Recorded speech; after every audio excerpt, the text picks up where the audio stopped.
Hi! இன்றைக்கி என்ன பார்க்க போகிறோன்னா, எண்ணெய் வடிகிற முகத்தோட போகிறேன். எனக்கு ஸ்கின் கேர்னால் என்னென்னு தெரிஞ்சதுனால ஃபாக்ஸ்டெயிலில் பை 2 கெட் 3 சேலில் வந்து ப்ராடக்ட்ஸ் ஆர்டர் போட்டிருந்தேன். மொத்தமாக 1200 ஆச்சு. ஒரு 4 ப்ராடக்ட்டு கூட ஒரு சன்ஸ்க்ரீன் கொடுத்துருந்தாங்க. இந்த பிரைட்னிங் சீரம் வந்து எங்கள் அக்கா யூஸ் பண்ணுறா. அவள் தான் இதெல்லாம் யூஸ் பண்ணுன்னு சொல்லிட்டு எனக்கு கொடுத்தாலும் அதில் தான் நான் வந்து ஒரு ப்ராடக்ட் யூஸ் பண்ணி எனக்கு ரிசல்ட் கொடுத்ததுனால யூஸ் பண்ண ஆரம்பிச்சிட்டேன். இந்த ஸ்பாட் ரிடக்ஷன் நான் ஃபஸ்ட் டைம் ஆர்டர் போட்டிருக்கேன். இவனை தான் நான் வந்து யூஸ் பண்ணி 1 மந்தில் எனக்கு நல்ல ரிசல்ட் கொடுத்ததுனால செகண்ட் டைம் ஆர்டர் போட்டு இந்த ப்ராடக்ட்டை யூஸ் பண்ணுறேன்.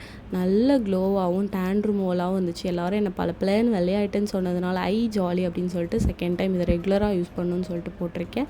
கண்டிப்பாக ரெகுலராக யூஸ் பண்ணுவேன். அப்புறம் இந்த சன்ஸ்க்ரீன் ஸ்ப்ரே வந்து யூஸ் பண்ணி பார்த்தேன். நல்லாவே இல்லை. எனக்கு வந்து ஆயிலியாக வந்து ரொம்ப ஃபேஸில் தெரிஞ்சுது. அது ஃப்ரீ ப்ராடக்ட் தானேன்னு தள்ளி விட்டுட்டேன். அதுக்கப்புறம் பாடி வாஷ் வந்து எங்கள் அக்காவுக்கு போட்டிருந்தேன். நம்மளுக்கு இந்த ப்ராடக்ட்ஸ்லாம் வந்து இது போட்டால் தான் அப்படி நம்ம ஸ்கின் நல்லா இருக்குமா அப்படின்லாம் எனக்கு தெரியல. பட் ரெகுலராக நம்ம யூஸ் பண்ணால் கண்டிப்பாக நல்ல சேஞ்சஸ் தெரியுதுன்றதை நான் பார்த்தேன். எனக்கு இது செட் ஆச்சு. நீங்களும் ட்ரை பண்ணி பாருங்கள்.